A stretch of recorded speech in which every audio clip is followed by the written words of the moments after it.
Coup de pouce. Coup de pouce. Coup de pression. Coup de mou. Coup monté. Coup de foudre. Coup de foudre. Coup de chance. Coup de soleil. Coup du sort. Coup du lapin. Coup de folie. Coup de théâtre. Coup de vieux. En coup de vent. Coup de cœur. Coup de cœur.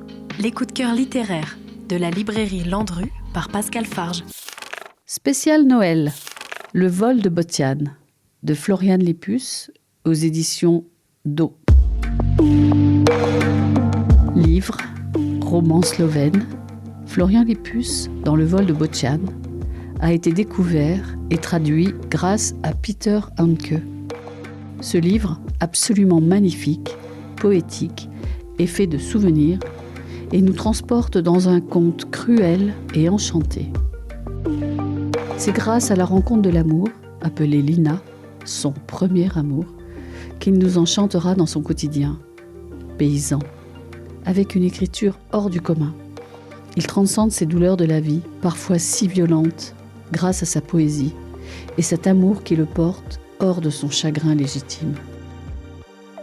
Il devient silencieux, mais son écriture de paysage, de la nature sauvage, du vivant, nous permet une lecture hors du temps, hors des sentiers battus, hors de la violence humaine. Ce livre érudit ravivera les amoureux de l'écriture.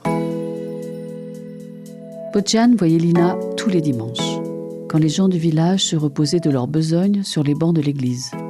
Très tôt, elle l'avait entortillé. Elle avait croché son regard, et il était de plus en plus attiré par elle. Debout du côté des hommes, appuyé à un prie-dieu, à un pilier ou serré dans la foule, il touchait pour ainsi dire Lina au milieu d'une flopée de filles, séparée de lui par plusieurs rangées, sans compter l'allée qui passait au milieu. Il lui envoyait des messages à travers la nef, ses pensées, joyeuses et amères, filées vers elle par-dessus la tête des gens. Personne ne soupçonnait qu'il devisait à distance avec la jeune fille, qu'il avait avec elle des conversations profanes à un moment indu et dans un lieu interdit. Ce secret avait sa vertu.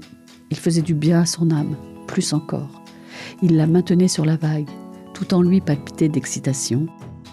Et de surcroît, Botiane échappait à la surveillance du village. Omniprésent et inquisiteur, grincheux et poisseux, le village épiait tout et tout le monde. Il contrôlait les jeunes, leurs relations et leurs fréquentations, et, cauteleux, reniflait les exhalaisons du péché. Toujours à guetter un scandale, pour avoir à s'indigner de quelque chose, à être choqué par quelqu'un.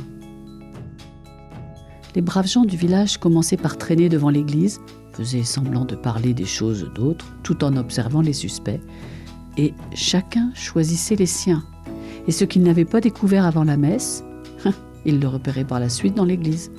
Il était impossible de mûcher qui guette qui et qui coquette avec qui. Et, dans l'ordre, filles bien préservées et garçons bien réservés. Rien ne restait caché. Botiane n'échappait pas seulement aux rabat-joie et aux pourvoyeurs de souffrance, à ces hommes et femmes édifiants et omniscients. Il ne s'arrachait pas seulement à cette omnipotence du village, il dérangeait aussi, et inconsciemment, ébranlait ses fondements. Coup de cœur. Le vol de Botiane de Florian Lépus aux éditions Do. C'était le coup de cœur de Pascal de la librairie Landru.